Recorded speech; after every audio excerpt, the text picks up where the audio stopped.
Hello दोस्तों, मैं हूं सैफ और स्वागत है आप सभी का आज के हमारे इस लाइव सेशन में। आज का हमारा एक लाइव सेशन है जिसका टॉपिक है what is FMG and how to crack it. इसके लिए हमारे साथ चार पैनलिस्ट हैं। नंबर एक डॉक्टर असद, जिन्होंने रिसेंटली अभी एमबीबीएस क्लियर किया है और अब वो आगे इंटर्नशिप कर रहे हैं इंडिया से। और दो और हमारे साथ मेहमान हैं जो कि अभी विदेश से एमबीबीएस रिसेंटली कर रहे हैं। तो आइए बिना देरी का हम शुरू करते हैं।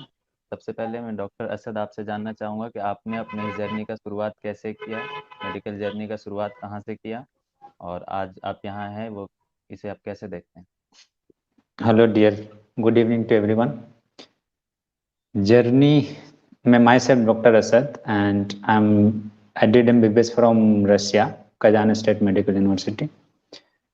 जर्नी यही स्टार्ट हुआ कि सपोज लाइक मैं 2013 में गया रशिया, वहाँ पे एमबीबीएस किया।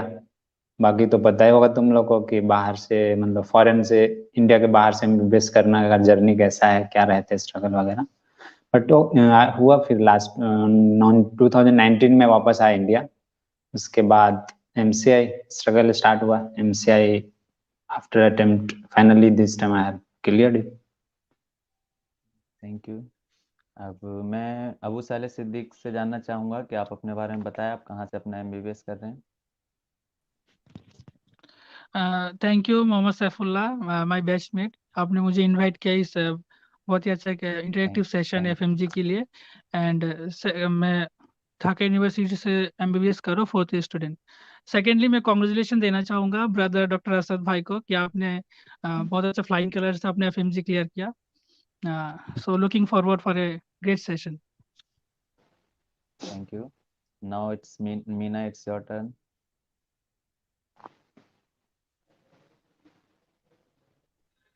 Thank you so much, Saifullah. First of all, congratulations, Arshad Bhai, and congratulations and hoping a very bright future for you. I am Meena Khatun. Currently, I'm studying MBBS in Bangladesh. I'm a fourth year student of MBBS, and thank you so much for inviting me in this very interacting and informative session of FMG. Thank you so much. Thank you everyone. अब मैं अपने session को शुरू करता हूँ। एक शेर के साथ मैं शुरू करना चाहूँगा। कोई नींद उड़ा के बैठा है, कोई चैन उड़ा के बैठा है, पर पास वही करता है जो एक प्लान बना के बैठा है। हमें किसी भी बेशक। फील्ड में सक्सेस कर हमें किसी भी फील्ड में सक्सेस करने के लिए सबसे पहले हमें एक फुल प्रूफ प्लान की ज़रूरत होती है। तो आज हमारा सेशन इसी पे है कि हम एफएमजी को क्लियर करने के लिए अपना कैसे प्लान बनाएं और कैसे उस प्लान को एग्जीक्यूट करें। तो डॉक्टर असद, मैं सबसे पहले आपसे जानना चाहूँगा कि एफएमजी है क्या, एफएमजी कहते किसे हैं? सी जैसे है एफएमजी, अगर बहुत क्लियर बोलूँ तो फॉरेन ग्रेजुएट मेडिकल एग्जामिनेशन है। बट मेन जो है कि इसको क्लियर कैसे करना है, एक्चुअली इसके रिलेटेड बहुत सारे मिथ है जो स्टूडेंट के बीच में है। मेरे बीच में भी था शायद। अगर सही टाइम पे सही गाइडेंस मिला होता तो शायद थोड़ा मतलब जो दिक्कत हुई बीच में वो नहीं होता। तो एक बहुत बड़ा मिथ है। सपोज कुछ स्टूडेंट का मानना है कि ये बहुत टफ है, लाइक टफ है जब ये तक कम रिजल्ट आ रहे, टफ है, ये हो नहीं सकता, ये वो दिस दैट। कुछ स्टूडेंट ऐसा मानना है जो लाइक क्लियर कर लेते हैं जल्दी, तो उसके हिसाब से बहुत ईजी है। तो जो बाकी मिडिल स्टूडेंट है, जो मतलब मेजोरिटी है, जो 80 से 85%, उन लोग को कंफ्यूज रहता है कि पढ़ें, टफ है, should I start before third year, should I start after completion MBBS. तो ये एक बहुत बड़ा मतलब बीच बीच में कंफ्यूजन सा है कि करना क्या चाहिए, हो जाएगा बाद में, अभी सिर्फ कोर्स पे फोकस करे या अभी से फोकस करे, बाद में नहीं हो पाएगा। तो ये सब रिलेटेड है। बट मेरा जो पर्सनल मतलब एक्सपीरियंस रहा, जो मेरा पर्सनल व्यू इसमें है कि ये तो ना तो उतना इजी है कि लाइक फाइनल करके आए इंडिया में, 5 महीना कोचिंग किया और क्लियर कर लिया। हाँ, कुछ स्टूडेंट के लिए जिसको हम लोग बोलते हैं अल्ट्रा लीजेंड या बोलो मतलब बहुत शार्प स्टूडेंट है, बट वो मेजोरिटी बहुत, वो मतलब उसके संख्या बहुत कम है, 8 to 10%। तो we will not go with them. कुछ लोग कैसा है कि मेन जो मेजोरिटी है वो they will go with the flow.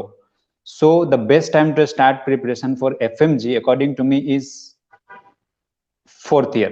Like in Bangladesh, I think it's 5.5 years. In China, it's a 5th year. So basically 2 years before completion. Like if someone going to take degree in June 23, they should start like June 21st, because it is not like that lengthy that we have to study for 2 years, but it's like reality that अगर start अभी करोगे तो धीरे धीरे तुम कभी 2 घंटा पढ़ोगे, क्योंकि बाकी का भी कोर्स होता है, फिर 4 घंटा, फिर ऐसे करते करते फ्लो में आता है, तुम्हें मतलब हम लोग को टाइम लग जाता है। तो इसलिए थोड़ा प्री प्लान करके हम लोग को चलना चाहिए। ये हो गया प्रिपरेशन का, मतलब कब और कैसे। तो मेरे हिसाब से 2 साल पहले बेस्ट ये होता है, मतलब प्लान करने का, और एक proper guidance, under the guidance of someone those who are in experience और those who clearly. Thank you so much. अब मैं मीना खातून से रिक्वेस्ट करूंगा कि वो, अगर आपके मन में कोई सवाल है तो आप पूछ सकते हैं। Thank you so much Saifullah.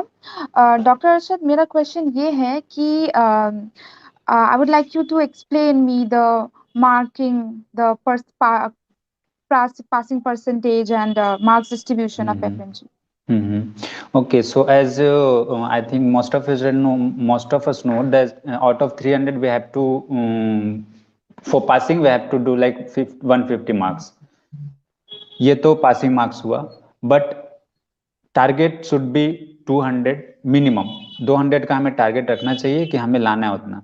अब अगर इंडिविजुअल सब्जेक्ट पे आए तो एग्जाम में एक बहुत बड़ा, मतलब बहुत अच्छी चीज बता रहा हूँ कि अगस्त 2020 का एग्जाम था, जून में होना चाहिए, बट कोरोना की वजह से वो अगस्त में पोस्टपोन हो गया था। तो ये एग्जाम बहुत कुछ सिखा के गया कि लाइक इससे पहले था कि कुछ तो होता था, मतलब हम लोग टेस्ट कर सकते थे कि 19 सब्जेक्ट है एफएमजी में, बट 90 में से मार्क्स डिस्ट्रीब्यूशन सही था कि लाइक एनाटॉमी हो गया 15, physiology 14, FMT 14, pharma 14, then big small subject सारा 5 मार्क्स का, रेडियो, एनेस्थेसिया, डर्मा, ये सब। बट जो बिग सब्जेक्ट थे जैसे 4 subject PSM, ओबीजी, surgery and medicine, ये सब 33 का। बट ये था अगस्त के पहले तक। अगस्त के बाद का पर्सनल मेरा एक्सपीरियंस ये है कि there is nothing like marks distribution, because they have linked the subject, anatomy with some other subject, medicine with pedia, उसके बाद उस पे चले जाओ तो सर्जरी के साथ लिंक कर दिया, रेडियोलॉजी, सब सब्जेक्ट लिंक कर दिया है। तो एक क्वेश्चन में 3 से 4 सब्जेक्ट इंक्लूड कर देता है। अब उसमें हमें जिसमें गिनना हो, इसी वजह से लाइक इस बार जो अभी एग्जाम हुआ दिसंबर में, इसमें काउंट करें तो मेडिसिन से क्वेश्चन थे 62, बट होना नहीं चाहिए, होना चाहिए कितना 33। रीजन ये था कि उसमें अटैच, मतलब लिंक्ड हो गया था, जैसे मेडिसिन में लिंक पेडिया प्लस रेडियो दोनों लिंक्ड हो गया था, तो मिला के तो पेडिया वाला भी अपना क्वेश्चन गिन रहा है, रेडियो का अपना क्वेश्चन गिन रहा है, तो ये एक लिंकअप हो गया। तो ऐसा कुछ मतलब अब बचा नहीं, लेकिन फिर भी अगर हम, हाँ, क्लिनिकल, प्री क्लिनिकल और पैरा क्लिनिकल 2 डिवीजन में हम लोग बांट के कर सकते हैं, और मेनली फोकस होना चाहिए। Like suppose student like you guys, you are in 4th year right now, so तुम लोग के हिसाब से अभी सबसे बेस्ट टाइम है स्टार्ट करने का, और इस टाइम अगर किसी सब्जेक्ट से स्टार्ट करो तो start with the basic, specially pharma, patho और एनाटॉमी। एनाटॉमी तो खैर जैसे भी हो टफ सबके लिए होता है, हम लोग के लिए बहुत टफ था, एवरीवन, लेकिन है कि थोड़ा स्लो स्टार्ट करना पड़ेगा। पैथो, फार्मा, उसके बाद पैथो, फार्मा, फिजियो, एनाटॉमी, ये 4 सब्जेक्ट स्टार्ट करो, बट ज्यादा दिन इस पे टाइम नहीं देना, इस पे कुछ टाइम देके तुरंत चले जाना है पैराक्लिनिकल सब्जेक्ट पे, मेडिसिन, ओबीजी, फार्मा और पैथोलॉजी, और साथ में PSM. Thank you so much. Now, Abu Saleh Siddiq, I request you to ask some question. Thank you Saifullah. Doctor Asad भाई ने बहुत अच्छे से बोला कि 4th ईयर बहुत अच्छा होता है प्रिपरेशन करने के लिए।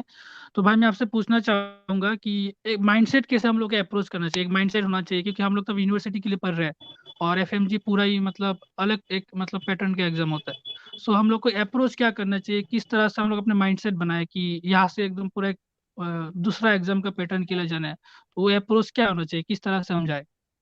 Nice question.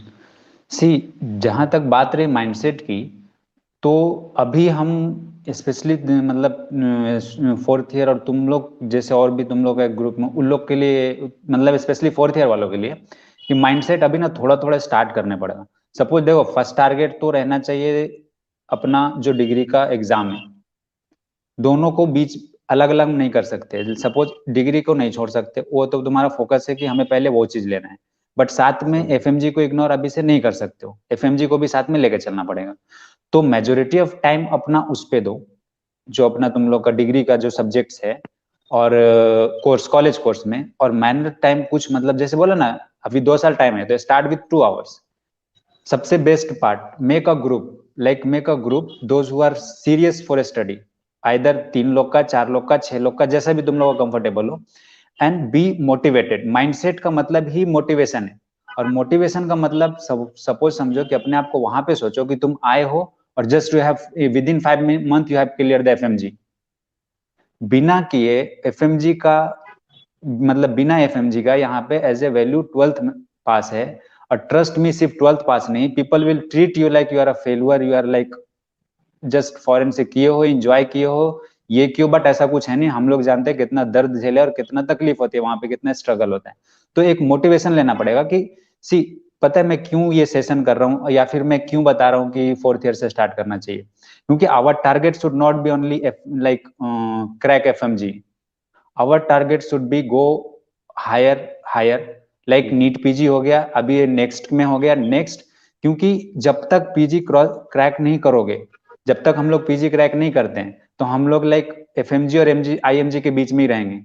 हम लोग को आना है सारे को बराबर में, उसके लेवल पे, तो उसके लेवल पे एग्जाम क्रैक करना पड़ेगा। तो एफएमजी तो पास हो जाओगे, डिग्री लेके आओगे 5-6 महीना करके, बट लॉन्ग रन के लिए अभी से तैयार करना सबसे बेटर होगा। तो माइंडसेट के लिए वो मोटिवेशन जरूरी है कि हमें लॉन्ग रन के लिए क्या करना चाहिए। और माइंडसेट जो बोले कि दोनों का कोर्स अलग है, तो अभी तुम्हें लग रहा होगा कोर्स अलग है क्योंकि तुम लोग पैरा सब्जेक्ट पढ़े, क्लिनिकल सब्जेक्ट पढ़े नहीं। जैसे क्लिनिकल पे जाओगे ना, automatic you will link up with this subject. तो अभी फिलहाल के लिए ये बेस्ट तरीका है कि अपना टारगेट रखो अपना कॉलेज का, बट डेली 2-3 घंटा निकालो और उसको चलो मतलब इसके तरीके से एफएमजी के लिए 2 घंटा, एफएमजी के लिए बाकी काम ना करके 2 घंटा में एफएमजी के लिए फोकस कर रहे हैं। जब दोनों स्टार्ट पैरेलल चल रहे लगेगा ना, ऑटोमेटिक विद इन 1 मंथ और 2 month you will link both subject and you will feel like okay both syllabus same ही है, अब हम जाएंगे साथ साथ। Thank you. मीना खातून, और कोई सवाल? यस, मेरा एक सवाल था कि रिसेंटली हमने देखा कि इमेज बेस्ड क्वेश्चन ज्यादा पूछे जा रहे हैं rather than one liner questions. So how do we prepare for those image based questions? Any suggestions? Actually this is like really a point to be discussed. Actually not only image based, like basically what I have experienced, ये exam 3 में बढ़ चुका है, 1 liner, clinical scenario and image based. पहले क्या होता था कि 40% तो 1 लाइनर आते थे, ये में जो पहले का मतलब I mean before August, because तुम्हें पता होगा अगस्त में रिजल्ट था 6%, वो सिस्टम चेंज की वजह से। तो before August 1 liner was 40%, clinical scenario was 10 to 15%, 10 to 15 और 20%, रेस्ट वो था मतलब लॉजिक बेस्ड। इमेज बेस्ड बहुत कम आते थे, 8-10 इमेज आ गए इनफ था। ये अगस्त के पहले की बात है। अगस्त के बाद का क्या हो गया कि they are changing, like out of 3 2 things they are making it, या तो क्लिनिकल के साथ इमेज दे दिया या फिर क्लिनिकल के साथ 1 लाइनर दे दिया। सपोज पूरा 5 लाइन का क्लिनिकल क्वेश्चन पूछा, सपोज मैं एग्जांपल देता हूँ, आरटीए के बारे में पूछा, patient 40 year come with RTA, और पूरा हिस्ट्री दिया, रोड पे ये हुआ, ब्लीडिंग हुआ, दिस दैट, और आके you are an emergency doctor और वो हाइपोवोलेमिक शॉक में है। अब उसको ये देना कि ये पूछ सकता था कि कौन सा वो देगा, फ्लूइड दोगे, रिंगर लेग टेस्ट दोगे, या फिर क्या दोगे। Inspired that they are asking that patient को अब कौन सा कलर का कैनुला लगेगा, क्योंकि सबको पता है हाइपोवोलेमिया है, फास्ट फ्लूइड चाहिए, तो उसके लिए कौन सा कैनुला लगेगा, ऑरेंज लगेगा, ब्लू लगेगा, रेड लगेगा। तो सी अगर चाहने पे लोग कह सकते हैं ये काइंड ऑफ 1 लाइनर है, बट ये क्या है, लिंकअप है क्लिनिकल 1 लाइनर से। तो ये तीनों चीज को डिफरेंस करना पड़ेगा, 1 लाइनर, क्लिनिकल और इमेज बेस्ड। इमेज बेस्ड तो मतलब लाइक ट्रेंडिंग, ऑन ट्रेंडिंग। इससे पहले एग्जाम में था सपोज 120 इमेजेस, वो लिंक था क्लिनिकल से, कुछ डायरेक्ट 1 लाइनर इमेज भी था। ये लास्ट एग्जाम मैंने दिया थोड़ा कम हुआ, लाइक 80 इमेजेस के आसपास थे। तो हम इग्नोर नहीं कर सकते। और इमेजेस के लिए जो मतलब सबसे उसको हम अभी डिस्कस करेंगे कि हमारा सोर्स क्या होना चाहिए, सोर्स के हिसाब से इमेज का सोर्स भी बदल जाएगा। Thank you. अबू साले सिद्दीक। जी मेरा और एक क्वेश्चन था कि जो एफएमजी का पैटर्न होता है सारा एमसीक्यू टाइप होता है, तो एमसीक्यू सॉल्विंग भी एक आर्ट होता है।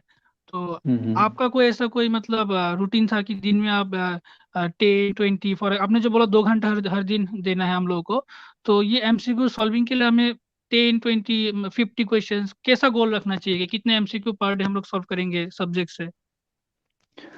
देखो एमसीक्यू की जो बात है, अभी स्टार्टिंग में बेटर होगा कि थोड़ा अपने मतलब जरूरी है, एमसीक्यू तो जरूरी है डेली सोल्व करना, बट बेटर होगा कि अभी क्योंकि तुम लोग बिल्कुल स्टार्ट कर रहे हो एफएमजी का प्रिपरेशन, तो 2-4 महीना बिना एमसीक्यू का भी कर सकते हो। बट उसके साथ साथ शायद सैफ के पास एक बुक होगा एमसीक्यू का, एफएमजी सॉल्यूशन, क्योंकि अभी तुम लोग के पास और कोई सोर्स नहीं है एप्लीकेशन वगैरह। तो डॉक्टर मरवा, आई थिंक। हाँ, डॉक्टर मारवा का जो है एफएमजी सॉल्यूशन है, तो उसी से जिस टॉपिक पे करो ना, टॉपिक टॉपिक वाइज भी है या सब्जेक्ट वाइज भी, जो सब्जेक्ट पढ़े हो उस सब्जेक्ट का क्वेश्चन वहां पे कर लिया करो। हाँ, इनफैक्ट बेटर होता है कि पढ़ के तुरंत क्वेश्चन देखो। तो सोर्स के लिए अभी क्योंकि तुम्हारे पास वो अवेलेबल है तो एफएमजी सॉल्यूशन कर लो। वैसे सोर्स के लिए जो जैसे प्री प्लेडर वो है, ये सब जहां से बेसिकली प्रिपरेशन स्टार्ट होगा, I will explain it later, तो वहां से भी कर सकते हो। कुछ नहीं करना है, अगर कोई सोर्स नहीं है तो एक प्री पीजी ले लो। प्री पीजी मतलब फ्री ऐप है, पैसे से भी कर सकते हैं, बट क्वेश्चन ऐप के लिए मैं फ्री का यूज करता हूँ, मुझे अच्छा लगता है। तो उस पे जाके डेली 50 क्वेश्चन 10 मिनट में कर सकते हो। जब भी बाहर बैठे हो कहीं पे, अरे आज एनाटोमी का करना है, खोला कर लिया, आज पीएसएम का करना है, खोला कर लिया, तो उससे क्या होगा, तुम्हारा कॉन्फिडेंट बूस्ट अप होगा। तो फिलहाल के लिए दो दो जो सोर्स है अच्छा है एफएम क्वेश्चन के लिए, एक प्री पीजी का कर लो और दूसरा एफएमजी सॉल्यूशन का। FMG solution will tell you the topic, means कहाँ से टॉपिक रिपीटेड है। एफएमजी एग्जाम में एक्चुअली ना बहुत टॉपिक रिपीट होता है, लाइक आरटीए का हर साल 10 क्वेश्चन रहना है, ओबीजी में एपीएच पीपीएच का हर साल क्वेश्चन रहना है, विटामिन से हर साल क्वेश्चन रहना है, तो ये सब रिपीटेड टॉपिक है। ये बताएगा तुम लोग एफएमजी सॉल्यूशन जब क्वेश्चन करोगे ना, तो उससे आइडिया मिलेगा कि हमें थ्योरी क्या पढ़ना है। और एक्चुअली मैं एक चीज बताना चाह रहा हूँ, ये लोग तुम लोग बहुत अच्छे मतलब टाइम पे ये सेशन कर रहे हो। और एक्चुअली मेरा भी था कि जब जो चीज हमें स्ट्रगल किए हैं वो आने वाला हमारा मतलब बैच स्ट्रगल ना करे, स्पेशली जो हम मेरे जान के हैं। तो अच्छा टाइम है कि तुम लोग ये टाइम मिल रहा है, और इससे मतलब एक वो लो और एक अपना प्लान बना के स्टार्ट करो। Thank you. मैं फिर से मीना के पास जाना चाहूँगा। मीना, और कोई क्वेश्चन अगर आपके मन में है तो? जी भाई, मेरा एक क्वेश्चन था कि जैसे कि आपको पता है हम बांग्लादेश में पढ़ रहे हैं, तो स्पेशली प्राइवेट कॉलेजेस में क्लिनिकल एक्सपोजर बहुत कम होता है। तो हम हमारे क्लिनिकल साइड को थोड़ा स्ट्रॉन्ग करने के लिए क्या कर सकते हैं? Any suggestion please. हाँ, वो तो है, क्लिनिकल मतलब एक्सपोजर बांग्लादेश में क्या, स्पेशली बाहर की कंट्री में ही, हालांकि हॉस्पिटल तो रहते हैं लेकिन हमें लैंग्वेज बैरियर की वजह से थोड़ा दिक्कत आती है। तो देखो, एफएमजी एग्जाम के लिए ज्यादा क्लिनिकल एक्सपोजर की जरूरत है, बट अगर हमें ना भी मिल रहा है तो उससे हमें ये नहीं होना है कि बिना क्लिनिकल एक्सपोजर के हम कैसे करेंगे, या फिर उसके लिए सब कुछ छोड़ के जाके अलग से क्लिनिकल फ्री में जाके करना, मतलब ऐसे सीखने के लिए, तो वो भी बेटर मेरे हिसाब से नहीं रहेगा। जब मेरा जो एक्सपीरियंस है, उससे बेटर है कि वो क्लिनिकल सिनारियो के लिए कोई टीचर को फॉलो करें, और उसके नोट्स, अब तो सपोज जो जो भी ऑनलाइन प्लेटफॉर्म है पढ़ने के लिए, तो वही क्लिनिकल सिनारियो लेके आ जाते हैं। सपोज जीसीएस का स्कोर के बारे में कुछ पता करना हो, तो वो पेशेंट लेके आ जाएगा कि कैसे टच करने पे, आंख खोलने पे कितना पॉइंट मिलेगा। तो teacher are with us and they are trying to explain clinically also. उसके लिए एक प्रॉपर, अगर हमारे पास अभी ना भी है तो हम उससे, हमें ये होने की जरूरत नहीं है कि हम कहाँ करें जाके। जैसी प्लेटफॉर्म पकड़ोगे ऑन, जो भी स्टडी प्लेटफॉर्म, वो थोड़ा थोड़ा एक्सपोजर स्टार्ट करेगा। और बाकी पर्सनली अगर मतलब इस बैच के लिए कुछ जो है, मतलब अभी जो है, तो मैं तो अब इंटरेक्शन पे रहूंगा ही। तो जैसे जैसे और भी टीचर्स आएंगे जो क्लिनिकल एक्सपोजर ज्यादा देता हो, प्रोफेसर मतलब जो हम लोग को पढ़ा भी रहो क्लिनिकल, तो आई विल कीप सजेस्टिंग और keep sharing it. Thank you. Thank you so much. मैं फिर से अबू साले सिद्दीक के पास आना चाहूँगा। अबू साले सिद्दीक। Thank you Saifullah. मेरा क्वेश्चन जानना था आपसे कि आप राशिया से एमबीबीएस किए हो, तो वहाँ का सब्जेक्ट और इंडिया का सब्जेक्ट, जैसे कि हमारा बांग्लादेश के साथ भी कुछ डिफरेंसेस है, तो जो सब्जेक्ट का डिफरेंसेस है स्पेशली इन मेडिकल साइंस, ये बहुत बड़ा चीज़ है। लोग इसको मतलब बोलते हैं कि ओ माय गॉड तुम बाहर से करके आए हो, कैसे होगा? तो इस गैप को आपने कैसे कम किया, मतलब उस देश का सब्जेक्ट और यहाँ का, मतलब इसको कैसे आपने ओवरकम किया? हाँ देखो, यस, इंडिया स्पेस और वन बांग्लादेश। मिनट। हाँ हाँ स्पेशली स्पेशली पीएसएम जो टोटली मीन्स 60% डिफरेंस हम्म। होता है इंडिया और यहाँ में। तो और पीएसएम एक बहुत इंपॉर्टेंट सब्जेक्ट है एफएमजी के लिए। तो इसको हम लोग कैसे कवर कर सकते हैं, या क्या क्या, जैसे पीएसएम भी एक वास्ट सब्जेक्ट है, तो उसमें क्या क्या डिफरेंस आता है बाहर और इंडिया? हाँ, तो बेसिक क्या, यही तो हमारा स्ट्रगल है ना, सबसे बड़ा स्ट्रगल तो ये है। बट तुम लोग दैट इज बांग्लादेश में, और बांग्लादेश एशिया में है। हमारा क्या सिचुएशन हो गया था, मैं रशिया चला गया, और रशिया भी कुछ पार्ट एशिया में कुछ यूरोप में, मेरा जो था वो यूरोप में था। तो मतलब सिलेबस कुछ ज्यादा ही चेंज हो गया था। तो कहते हैं ना कि हम लोग को 2 MBBS करना पड़ता है लिटरली, बट मतलब ये सब्जेक्ट की वजह से। बट कुछ सब्जेक्ट में है, बाकी तो मिल जाता है। मेरे स्पेशली मुझे 3-4 सब्जेक्ट लगा था। एक तो पीएसएम जो बोल रहे, कम्युनिटी मेडिसिन जिसको बोलते हैं। दूसरा था एफएमटी फॉरेंसिक, भी कुछ डिफरेंसेस है, जैसे लॉ आईपीसी वगैरह डिफरेंसेस है। तो ज्यादा नहीं है, 4-5 सब्जेक्ट के साथ ये इशू है। तो इसका मैं ये बोलूंगा कि वहां पे बस पास होने के लिए पढ़ लो, कि जिससे तुम वहां पे पास हो जाओ, सर्टिफिकेट में कोई दिक्कत ना है। बाकी यहाँ आके यहीं का टीचर को ही फॉलो करना, मतलब बेसिकली इसको 2 बार पढ़ना पड़ेगा अगर कुछ डिफरेंसेस है तो। इसका कोई अल्टरनेटिव नहीं है। बट लकीली जो मेन हमारा सब्जेक्ट है, मेडिसिन, ओबीजी, पीएसएम, गायना, फिजियो, फार्मा। फार्मा भी थोड़ा डिफरेंस होता है, बट मैकेनिज्म सेम ही है। तो ये सब हमारे लिए कॉमन है, तो हमें ज्यादा इश्यूज नहीं है। बाकी अब कुछ है, जैसे 30 क्वेश्चंस पीएसएम है, और 14 जो है 14 मार्क्स आता है एफएमटी से, तो हम लोग उतना मैनेज कर लेंगे। वी आर वॉरियर, जो कहते हैं ना, एफएमजी वॉरियर होते हैं, कुछ भी कर सकता है, तो वो भी कर लेना, कोई दिक्कत नहीं हो जाता है। वो तो यहीं आके डिटेल में उसको पढ़ लेना। बट अभी फिलहाल के लिए वहां पे पास होना जरूरी है, क्योंकि उसका भी लॉ पढ़ना पड़ेगा ना। उसका लॉ पढ़ के, उसका सब कुछ कम्युनिटी पढ़ के, वहां के एग्जाम दे के रफा दफा करो। उसके बाद यहाँ का पीएसएम के लिए एक अलग वो लेके चलना पड़ेगा।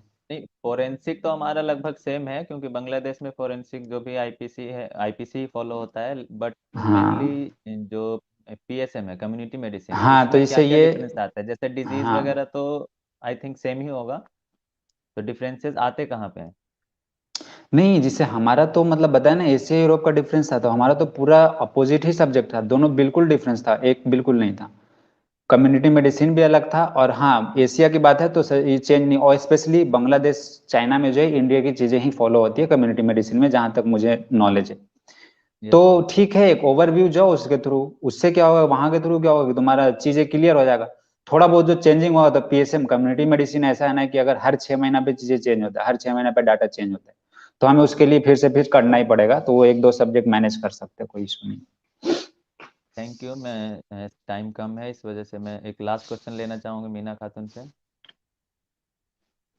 जी, मेरा क्वेश्चन ये है कि as we know the syllabus is very vast and subjects are huge, और हमारे पास टाइम भी बहुत कम है, तो हम इस टाइम को कैसे मैनेज कर सकते हैं, इसके बारे में कुछ बताइए। और स्ट्रेस जो ये, स्टूडेंट्स के बीच में होता है। हाँ हाँ, बिल्कुल बिल्कुल। देखो, बात रही इसकी, अगर बात करें हम उसके कि सब्जेक्ट वास्ट है और हम प्लान कैसे करें, तो यही सैफुल्ला का जो पहला शेर था ना, इसी से रिलेटेड है कि प्लानिंग करना जरूरी है, जब भी हम आगे बढ़ेंगे। बिना प्लानिंग के हम ये भी नहीं सोच सकते कल जगना कितने बजे, क्लास कितने बजे आना है। तो ये प्लान पे थोड़ा मतलब 1-2 मिनट में मैं बताता हूँ करना क्या। सब्जेक्ट वास्ट है, देखो। एनीवे, जब तुम लोग डिग्री लेके आओगे, तो डिग्री से एग्जाम के बीच में 4-5 महीना मिनिमम टाइम मिलता है हर कंट्री वाले को। तो प्लान क्या करना है कि सपोज 19 सब्जेक्ट है, 19 में ना 2-3 को तो छोड़ ही दो, कि सपोज हम पढ़ेंगे नहीं पढ़ेंगे मेरे ऊपर है, क्योंकि हम 16 से भी पास हो सकते हैं, ऐसा नहीं है इशू। ये प्लान में बनो। दूसरी चीज जो है, अभी से ये प्लानिंग करो कि तुम इंडिया आने से पहले कितना सब्जेक्ट करना चाहते हो। कुछ लोग 4 करके आते हैं, कुछ 6 करके आते हैं, कुछ 8 करके आते हैं। वो सिर्फ 8 ही करना है, 8 से फिर 10 पे नहीं जाना है, क्योंकि 8 वहां कर लो, 5 जब वापस इंडिया में आओगे तो इंडिया में हो जाएगा। तो जो उससे क्या होगा कि तुम्हारा कोर्स शॉर्ट हो जाएगा। और अगर 19 का 19 सोचो वहां पे पढ़ो, तो उससे क्या दिक्कत हो जाएगा कि पढ़ तो लोगे बट रिवाइज नहीं होगा। और एफएमजी के लिए एक चीज बहुत जरूरी है, रिवीजन, कंटिन्यूस टाइम पे रिवीजन। तो अगर तुम सपोज 7 सब्जेक्ट का तुम्हें ग्रुप बना है, 7 सब्जेक्ट का टारगेट रखते हो, 7 सब्जेक्ट को पहले तो पढ़ो, उसका वीडियोस देखो, उसके बाद उसका नोट्स बनाओ, नोट्स फिर नेक्स्ट रिवीजन में नोट्स को सॉर्ट करो हाईलाइट वगैरह करके। और वो 7-8 सब्जेक्ट को ना रिवीजन करते रहो जब तक वापस इंडिया नहीं आओ। जैसे ही इंडिया लैंड करोगे, तो जो बाकी तुम्हारे सराउंडिंग रहेगा वो 19 सब्जेक्ट को लेके पागल रहेगा। मतलब जो लोग नहीं सीरियस हो अभी से, तो वो दे लाइक, मतलब सबसे पूछ रहे हो क्या पढ़ूं क्या पढ़ूं, 19 सब्जेक्ट कैसे होगा। तुम्हारे पास एक मतलब तुम लोग कॉन्फिडेंट रहोगे कि यार मैंने 7 सब्जेक्ट तो कर लिया है, 3 करना नहीं है। और 8 सब्जेक्ट बढ़ गया, हमारे पास 4 महीने हैं, 8 सब्जेक्ट 4 महीने में आराम से कर लेंगे। तो जो रिलैक्सेशन आता है ना, जो रिलैक्स है वो समझ लो अच्छे मार्क्स से फर्स्ट अटेम्प्ट में क्लियर करेगा। और रिलैक्स वही होगा जो प्री प्लान और प्री कुछ सब्जेक्ट कर रखा हो अपने एमबीबीएस के टाइम पे। ये टफ नहीं है, 2-3 घंटा भी करोगे अभी से आराम से हो जाएगा। इसके लिए एक बहुत ही टफ मोटिवेशन की जरूरत होती है, प्लानिंग की जरूरत होती है। मोटिवेशन के लिए तुम लोग को इससे बड़ा मोटिवेशन कुछ हो नहीं सकता है कि बिना एमबीबीएस के हमारे वैल्यू कुछ भी नहीं है, यहाँ के लोग भी वैसे ट्रीट करेंगे, इवन मतलब रिलेटिव्स ट्रीट करते हैं एक्सेप्ट पेरेंट्स। पेरेंट्स सपोर्ट करते हैं, उसके अलावा सभी उसी हिसाब से ट्रीट करेगा। तुम इसको ये लो। बाकी मोटिवेशन की बात रहे, जब भी लो फील करो, बताया ना कि तुम लोग एक पहले तो ग्रुप बनाओ, लो फील करो, जब भी कुछ हो सैफ को बताओ, हम लोग यहाँ पे है, कोई भी मोटिवेट है। हम अभी एक साल इंटर्नशिप कर रहे हैं तो साथ में कोई दिक्कत नहीं, हम एनी टाइम अवेलेबल हैं। जो बैच जो स्टूडेंट सीरियसली होके अपना प्रिपरेशन स्टार्ट करना होता है। तो बेसिकली यही कि 19 सब्जेक्ट का बोझ मत लो, टारगेट बनाओ कि हम वापस इंडिया कितने सब्जेक्ट करके आएंगे एफएमजी के प्रिपरेशन के हिसाब से। और सब अपना अपना अलग टारगेट लो कि मैं 6 करूंगा, मैं 7 करूंगा, ये सब मिलके 7 करते हैं। इंडिया में आते तुम्हारा 19 से सीधे 7 सब्जेक्ट पे आ जाओगे। तो ये एक बहुत मतलब प्लानिंग है। और ऐसे तुम्हें किस इसमें अगर हेल्प की जरूरत पड़ेगी कौन सा सब्जेक्ट करें, तो उसके लिए हम लोग अलग से सेशन कर लेंगे, या फिर जब भी मौका मिलेगा कर लेगा। Thank you. अब मैं लास्ट सवाल अबू साले सिद्दीक से लेना चाहूँगा, आप बताएं। तो मेरा लास्ट एक ही क्वेश्चन जानना था, और ये लास्ट क्वेश्चन है मेरा, कि आपका फेवरेट सब्जेक्ट कौन सा था और कौन सा राइटर का बुक आपको बहुत अच्छा लगता था और क्यों? देखो, पहली बात तो मेरा सब्जेक्ट आने से पहले तो मेरा राइट बुक कौन से फॉलो करता, तो पर्सनली मैं टेक्स्ट बुक का फैन नहीं हूँ। मतलब टेक्स्ट बुक मैं नहीं पढ़ता हूँ ज्यादा, हालांकि पढ़ना चाहिए। पढ़ा था रशिया में, मैं जब 3rd-4th ईयर में था तो फार्मा का टेक्स्ट बुक पढ़ा था, पैथो का पढ़ा था, सर्जरी का, स्पेशली सर्जरी का एक टेक्स्ट बुक मुझे पसंद आता है, वो है लव एंड बेली। सारा एग्जाम कवर करता है वो। बाकी मुझे इसलिए पसंद नहीं है, जैसे मेडिसिन में चले जाओ तो इतने मोटे मोटे मेरा देख के डिप्रेशन स्टार्ट हो जाता है। तो मैं टेक्स्ट बुक को ना फॉलो करके मैं टीचर को फॉलो करता हूँ। सपोज स्पेशली एफएमजी के लिए ऑफलाइन टीचर जो पढ़ाए थे, ऑनलाइन में मैं फॉलो करता था प्री प्लेडर ऐप को, शायद जानते होंगे आप लोग में से कुछ। तो suppose Marwa sir is my favourite teacher overall medicine के लिए। अब फेवरेट मैं बताता हूँ, फेवरेट का कहानी क्या है। सपोज जो तुम्हें सोर्स मिला उससे पढ़ रहे हो, तो वो सोर्स विल डिसाइड दैट ये सब्जेक्ट तुम्हारे लिए फेवरेट है या बोरिंग है। एक एग्जाम्पल है, मैंने 1 साल सर्जरी का किसी अलग टीचर से पढ़ा, मेरे लिए सर्जरी फुल बोरिंग हो गया। उसके बाद में मतलब मैं सोचा यार सर्जरी का 33 क्वेश्चन आते हैं और मैं तो इस बोरिंग लगता मुझे पढ़ने में। इस साल मैंने एक टीचर है डॉक्टर रोहन खंडेलवाल, सर्जन है, जनरल सर्जन, तो उसका मैंने नोट्स लिया। बिलीव करोगे इस बार सर्जरी से 42 क्वेश्चन आए थे, out of 42 39 I have corrected, और वो अभी तक याद है वो क्वेश्चन। तो मतलब सोर्स डिसाइड करता है कि तुम्हारा फेवरेट टीचर कौन है, मतलब तुम्हारा फेवरेट सब्जेक्ट कौन है। तो फॉर पर्सनली अभी के लिए मेरा फेवरेट सब्जेक्ट जो बन चुका है सर्जरी है, उसके बाद ओबीजी है, और एफएमटी मेरा ऑल टाइम फेवरेट है। पैथो, एफएमटी, पैथो, ओबीजी, सर्जरी और एक माइक्रो, ये 5 मेरा आउट ऑफ 100 में से 100 मतलब 90% स्ट्राइक रेट है एफएमजी का एग्जाम में। तो मेरे लिए अभी फेवरेट ये बन चुका है। और बोरिंग पूछोगे तो बोरिंग मेरे लिए एनाटॉमी है, फिजियोलॉजी में कभी पढ़ा नहीं। सॉरी अगर मतलब तुम लोग को ऐसा लगता है कि पढ़ना चाहिए था, बट मैं पढ़ा नहीं क्योंकि मुझे वो पल्ले नहीं पड़ते थे।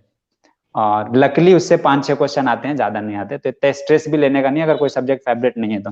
चलो अब मैं भी कुछ क्वेश्चन पूछ लेता हूँ, कॉमन में क्वेश्चन है, जिसको अच्छा लगे वो बता देना। ओके। सपोज अभी तुम लोग को मतलब क्या ऐसा क्या लगता है कि एफएमजी क्या लगता है कि यार मतलब मैं तो नहीं कर पाऊंगा, पता नहीं एमबीबीएस कैसे कर लूंगा, एफएमजी नहीं कर पाऊंगा, या फिर लगता है कि नो मतलब ठीक है कर लेंगे। एक एक करके जिस जिसको लग रहा है बता दो। मैंने अभी तक ऐसा कुछ सोचा नहीं है। मतलब अभी तो जस्ट जो कॉलेज का पढ़ाई है, क्योंकि एज वी नो बांग्लादेश में बहुत ज्यादा प्रेशर होता है, आइटम्स, टर्म्स, प्रॉप्स। तो अभी मैंने स्टार्ट नहीं किया है टू बी ऑनेस्ट, बट हाँ स्लोली अभी I think I should start. And myth obviously है, स्टूडेंट्स के बीच में मिथ्स है, पेरेंट्स को लेके प्रेशर है, रिलेटिव्स तो वो तो आउट ऑफ डिस्कशन। अबू मुझे पर्सनल मुझे मेरा तो ओके अबू। लास्ट 2 ईयर से क्वेश्चन देख के बहुत डर लग रहा है। इतना मतलब क्वेश्चन के स्टैंडर्ड इतना बढ़ गया है कि इसके लिए बहुत अच्छे से प्रिपरेशन करना होगा। तो हम लोग कॉलेज के जो बेसिक है वो पढ़ाई कर रहे हैं, और अभी से आपने जैसे बोला कि थोड़ा सा प्रिपरेशन शुरू करने के लिए, तो इस पे अमल करने के लिए भी कोशिश करेंगे हम लोग। तो बहुत अच्छा लगा आपके साथ बात करके कि आपने बहुत अच्छा सजेशन दिया। मेरा पर्सनल एक्सपीरियंस ये है कि पहले मुझे ऐसा लगता था कि बांग्लादेश में थ्योरी बहुत ज़्यादा, थ्योरेटिकली हम बहुत ज़्यादा स्ट्रांग है, बहुत ज़्यादा पढ़ाया जाता है, रटाया जाता है। तो मुझे ऐसा लगता था कि क्योंकि पहले वन लाइनर क्वेश्चन ज़्यादा आता था, तो हमें ऐसा लगता था कि हमारे लिए एफएमजी कुछ बहुत बड़ा डील नहीं है, हम इजीली क्लियर कर पाएंगे। और बहुत सारे ऐसे सीनियर हमारे हैं भी जो यहाँ से मतलब इंटर्नशिप करते हुए, बांग्लादेश में इंटर्नशिप करते हुए रेगुलर में उन्होंने एफएमजी क्लियर किया बिना किसी प्रिपरेशन का। बट आजकल जो लास्ट टू अटेम्प्ट देख रहा हूँ, लास्ट टू टाइम से जो क्वेश्चंस, उससे अब मुझे डर लगने लगा है, क्योंकि क्लिनिकल हमारा बहुत कमजोर है, और खास के जो इमेज बेस्ड क्वेश्चन है, सिनेरियो बेस्ड क्वेश्चन है, इसके लिए थोड़ा हमें, और इसका एक में भी रीजन ये भी हो सकता है कि हमने अभी वो सब्जेक्ट्स पढ़ा नहीं है शायद। हाँ होता है। देखो बात रही डर की, तो इसको तो खैर देखो सिंपली सी बात है, डर तो रहेगा, एग्जाम है। बट अब डरने की जरूरत नहीं है, क्योंकि पर्सनली एक्सपीरियंस है। दूसरी चीज, तुम लोग का टाइम टाइम पे मिलता रहेगा। सपोज अभी मैं, और I will keep this session, specially I will invite some doctors like जो अच्छे मार्क्स लाए हो, जो एफएमजी क्लियर किया हो, फर्स्ट अटेम्प्ट सेकंड अटेम्प्ट, सबका अलग अलग एक्सपीरियंस आता रहेगा। तो वो सेशन तो मिलता रहेगा। अब मेन है तुम लोगों को खुद को मोटिवेशन। एक बात और है, मेडिकल का मतलब जर्नी में जितना हैप्पी होके, जितना रिलैक्स होके पढ़ाई करोगे ना, उतना बेनिफिट, उतना मतलब सारे एग्जाम में बेनिफिट मिलेगा। हैप्पी का मतलब, एंजॉय का मतलब ये है कि, एक स्टोरी बताता हूँ। मेरा सीनियर था एक रूममेट, वो फर्स्ट ईयर से एमबीबीएस से डेली 4 घंटा के अलावा नहीं पढ़ता था। 4 ही घंटा पढ़ता था, 5 घंटा। बट उसके लिए ईद हो, बकरीद हो, दिवाली हो, होली हो, क्रिकेट मैच, कुछ भी एक दिन एब्सेंट नहीं होता था। डेली 4 घंटा पढ़ना है, इंजॉय करना है। वो सबसे बेस्ट क्रिकेटर भी था, बहुत अच्छा डांसर भी था, मतलब सब कुछ करता था वो। लेकिन साथ में बिलीव करोगे, आते ही फर्स्ट अटेम्प्ट में उसने 228 मार्क्स लाया। 2 साल बाद एम्स क्रैक करके अंडर 100 रैंक लाके पेडियाट्रिक्स क्रैक किया। अभी तक वो 4 घंटा ही पढ़ा था। बोले एफएमजी के लिए भी 4 घंटा, एम्स के लिए भी 4 घंटा। तो वो एक ये सबक है कि मतलब अगर continuity is better than hard work. मतलब एक दिन में 12 घंटा पढ़ने से अच्छा डेली 3 घंटा पढ़ो, और वो कंटिन्यूटी रखो कि किसी दिन भी गैप नहीं होना चाहिए। तुम कहीं भी रहो, प्लान बनाओ। अगर 10 दिन के लिए कहीं जा रहे हो ना, तो 10 दिन का नोट्स लेके जाओ, प्लान बना के जाओ कि वो 10 दिन एब्सेंट नहीं होना चाहिए। और बी मतलब हैप्पीली, क्या बोलते हैं उसको, रिलैक्स होकर जब पढ़ाई करोगे ना, कोई भी एग्जाम आराम से तोड़ो। बाकी रही एफएमजी के लिए, डरने की बात नहीं है। मेरा ऐसा बिलीव है, जितने भी तुम लोग ऐसे सीरियस जुड़े रहोगे, फर्स्ट अटेम्प्ट में you will go with like flying colour marks, not only pass, flying colour marks. दूसरी चीज, ये नेक्स्ट और एमसीआई में कंफ्यूज मत होना, ये दोनों ऑलमोस्ट सेम ही है, क्योंकि अगस्त से वो लोग समझ गया था नेक्स्ट करना है, तो इसीलिए पेपर को क्लिनिकल के साइड ले गया है। ऑलमोस्ट सिलेबस सेम ही रहेगा। बाकी जैसे जैसे मतलब अपडेट होगा, I will be there, I will be coming, and everything will be okay. Thank you so much, आप सभी का बहुत बहुत शुक्रिया हमारे लाइव सेशन में जुड़ने के लिए, और आई थिंक आप लोगों को मज़ा आया होगा ये लाइव सेशन। मैं एक लास्ट आपसे, डॉक्टर असद, आपसे जानना चाहता हूँ कि अगर कोई ऐसा टिप्स है, ट्रिक्स है जो आप हमें बता सकते हैं या हमारे दर्शकों को आप बताना चाहेंगे विथ इन शॉर्ट, तो आप बता सकते हैं। देखो टिप्स एंड ट्रिक्स यही है कि कोई भी एक, ये करने के लिए एक टारगेट होना चाहिए। टारगेट पे कंटिन्यू डेली उस पर फोकस होना चाहिए, एक मोटिवेशन होना चाहिए, और उसके साथ साथ कंफ्यूजन नहीं होना चाहिए। सपोज ये बहुत बड़ी मतलब पॉइंट है कि कंफ्यूजन नहीं होना चाहिए। अगर हम एक सब्जेक्ट के लिए एक सोर्स पकड़े हैं, तो चाहे क्वेश्चन बने ना बने, हमें उसको ट्रस्ट करना है। हाँ, उसको चूज करने से पहले बहुत अच्छे से उसका स्टडी कर लो, हेल्प ले लो, हम लोग से होगी, और भी डॉक्टर्स आएंगे। बट वो जो एक बार चूज कर लेना, उसको ट्रस्ट करो। कई लोग कहता नहीं यार, ये कोचिंग मैंने कर लिया है तो बढ़िया ही नहीं था, मैंने ये करना चाहिए था, वो नहीं करना है। ये एक बहुत बड़ी मतलब डिसाइडर पॉइंट होता है कि जिसको ट्रस्ट किया उसको कंटिन्यू करो। बाकी जो फाइनल मेरा वर्ड ये है कि दोनों तुम लोग को साथ में लेके चलना है। First focus should be your degree, उससे टाइम बचे तो घंटा, 2 घंटा, 4 घंटा अपने हिसाब से एफएमजी के लिए फोकस कर दो। लेकिन करना ये है, सिर्फ डिग्री पे नहीं रुकना है, और सिर्फ ये, इससे डिग्री को इफेक्ट नहीं होना चाहिए और डिग्री से इसका स्टडी इफेक्ट नहीं होना चाहिए। स्टार्ट करोगे 6 महीने में तुम दोनों को ऑटोमेटिक लिंक कर दोगे कि दोनों सेम ही। बाकी हम हैं, कोई दिक्कत है नहीं, कहीं भी हो, any time you can ask anything. Okay, thank you at last. अब हम लोग एंड करते हैं इस सेशन को। Okay, one more thing, source के बारे में शायद मैं नहीं बताया कि अभी के लिए सोर्स क्या होना चाहिए। यस, स्टडी सोर्सेस, तो अभी कोर्सेज क्योंकि और तुम इसमें हाँ एक चीज और ऐड करना, कौन कौन सा सब्जेक्ट, जैसे अभी हम लोग अगर आगे तो हमें 5th ईयर में, अभी हम 4th ईयर में है, तो हमें अभी कौन सा हम्म सब्जेक्ट नहीं, हमें कौन कौन सा सब्जेक्ट पे ज्यादा फोकस करना चाहिए, मतलब जिसे जो बिल्कुल मस्ट करना है हमें, हम्म और सी उसका सोर्स। पहली बातों की सोर्स की मैं बात कर रहा हूँ। तो सोर्स में क्योंकि अभी तुम लोग डिस्टेंस पे हो, बांग्लादेश में हो, तो सोर्स ऑनलाइन ही लेना पड़ेगा। ऑनलाइन में मेरे हिसाब से एफएमजी के लिए सबसे बेस्ट है प्री प्लाडर। अब वो ज्यादा मतलब कॉस्टली भी नहीं है, 3-4 लोग मिलकर ग्रुप बना के पढ़ोगे तो आराम से ले भी सकते हो। और कॉस्टली भी हुआ तो हमें कॉस्ट नहीं देखना है, हमें स्टडी देखना है। कई लोग सोचता है ना कि इतना महंगा कैसे ले, नहीं सोचना है। अभी अगर ये थोड़ा सा ये करके ले मतलब स्टार्ट कर दो तो बाद में दिक्कत नहीं होती, उससे ज्यादा पैसे उधर बच जाते हैं। प्लस 3-4 ग्रुप में रहोगे तो उसकी भी प्रॉब्लम नहीं आएगी। तो प्री प्लाडर का सोर्स मुझे अच्छा लगता है, स्पेशली उसका मेडिसिन है, सर्जरीज है, और मतलब एफएमटी पीएसएम बहुत अच्छे है उसके, मतलब सब टॉप क्लास का फैकल्टीज है। ऑनलाइन प्लेटफॉर्म के लिए मैं बात कर रहा हूँ। मैरो है, बट मैरो थोड़ा सा पीजी के साइड का है, बट मेरे हिसाब से मैं पर्सनल प्री प्लाडर इज लाइक ओके ओके। और दूसरा चीज क्या था, सब्जेक्ट वाइज ना, तो सब्जेक्ट वाइज अभी के हिसाब से मेरे हिसाब से जो बेसिक है, एक तो पैथोलॉजी हो गया, पैथो के साथ माइक्रो, एनाटे स्टार्ट कर दो और बायोकेम में स्टार्ट कर दो। ये 4 सब्जेक्ट स्टार्ट कर सकते हो। बट वो 8 सब्जेक्ट में 3 क्लिनिकल होना जरूरी है, आउट ऑफ 5 सब्जेक्ट 3 होना जरूरी है। जो तुम लोग को बताया ना 6-7 सब्जेक्ट का टारगेट लोगे, उसमें एक तो होना चाहिए, मतलब ये 5 सब्जेक्ट में से मिनिमम 3 होना चाहिए, सर्जरी, मेडिसिन, ओबीजी, पीएसएम। अब वो अपने ये के हिसाब से अब सिलेक्ट कर लेना। हाँ, वो सब तो अभी हमें पढ़ना है, वो बिना पढ़े हम उसकी तैयारी हाँ कैसे हाँ, करें, तो अभी के वो लिए तो हमें नेक्स्ट ईयर में करना है। हाँ पैथो पे फिर जाओ, साथ में। माइक्रो, एनाटोमी, ये 3 तो एटलीस्ट जाओ। Thank you. ठीक है, thank you so anything much else? सभी को, काफ़ी ज़्यादा टाइम हो गया। हाँ, we should end the session. हाँ, Okay, guys, nice to talk to you, मिलते and हैं। we'll continue this. Thank you, thanks.